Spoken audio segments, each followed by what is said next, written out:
Niche but practical dating tips for when be yourself won't cut it? It's hard out here. No one actually properly prepares you for casual dating. Sitcoms and movies give you the general idea and your parents, pitifully, try to fill in the spaces, but I don't know a single person who isn't completely blindsided by the reality of it. There are hundreds and hundreds of books and websites and articles that offer tips and advice, but, in my opinion, they're never really that useful. Be yourself you'll read 100 times. Never settle you'll read 1,000 times. Interested to hear how others navigate the world? Head to our life section. But there are so many layers to the romantic landscape that I think the broad strokes just aren't going to cut it. That's why I'm going to share some niche dating advice I've learned in my travels. Here we go. A glow up will not make dating better. Being more attractive should make dating easier. There's no way you'd keep getting hurt and disappointed if you were just a little better looking, right? Wrong.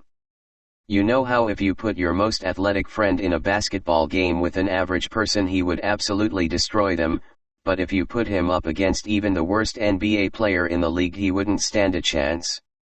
That's what dating is like, the competition scales with you. So no, you won't be hurt by mediocre people and ignored by hot ones, but you will be hurt by hot people and ignored by even hotter people. It's bad for everyone.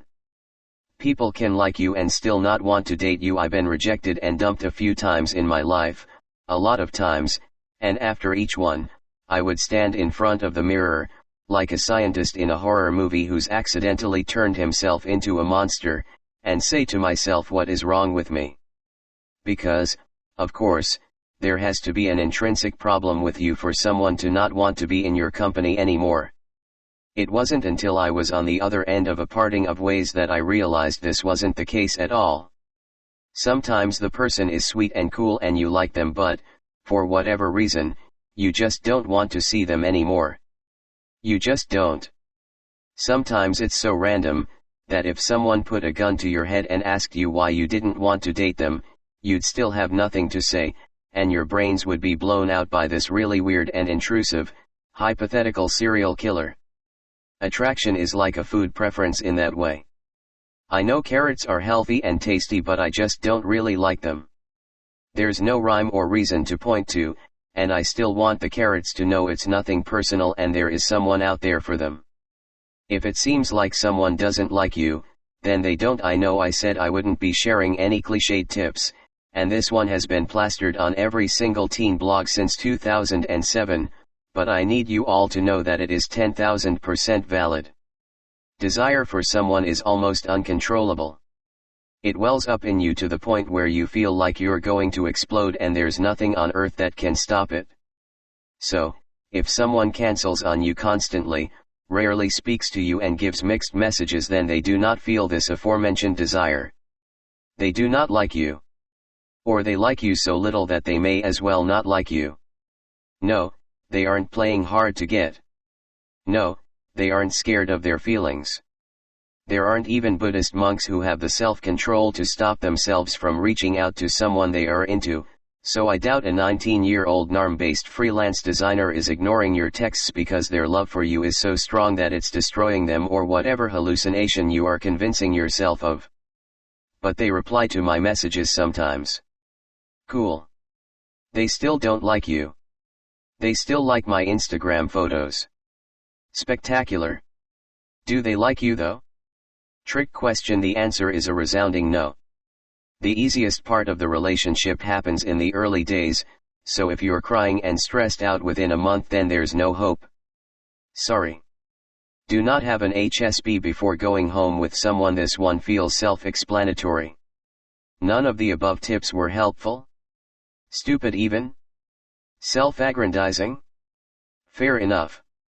That's why I ask some of my friends and followers for their own one-of-a-kind pieces of advice as well. I'm wary of people who try to create a sense of emotional connection or intimacy by talking about their/my trauma on a first date. A lot of people perceive it as demonstrating vulnerability, but to me, they're just oversharing. I wouldn't tell a colleague or friend of a friend about it the first time I met them, so is it any different in a dating context? I wish I figured out sooner how critical the One Direction litmus test is when dating men. If they don't like One Direction, walk away. This rule has never proven itself untrue. When I go out on a date that I think may involve a sleepover, I choose a handbag that is suitable to carry a very discreet overnight pack, usually a small fashionable one.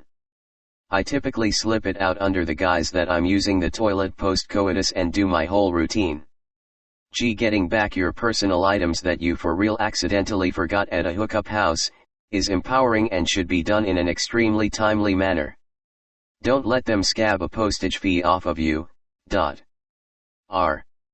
If his dating profile is mostly photos of him taken on a disposable camera, he's just the worst, simply no good.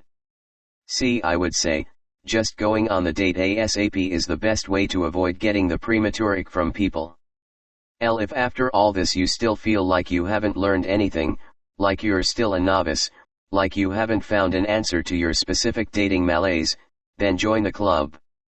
I could write down dating tips 24/7 for the rest of my life on kilometers worth of paper and still not find a solution for every romantic problem out there. But that's the fun, isn't it? Going through your own specific little problems and solving them yourself. And then, if someone else goes through something similar, you can share your knowledge with them.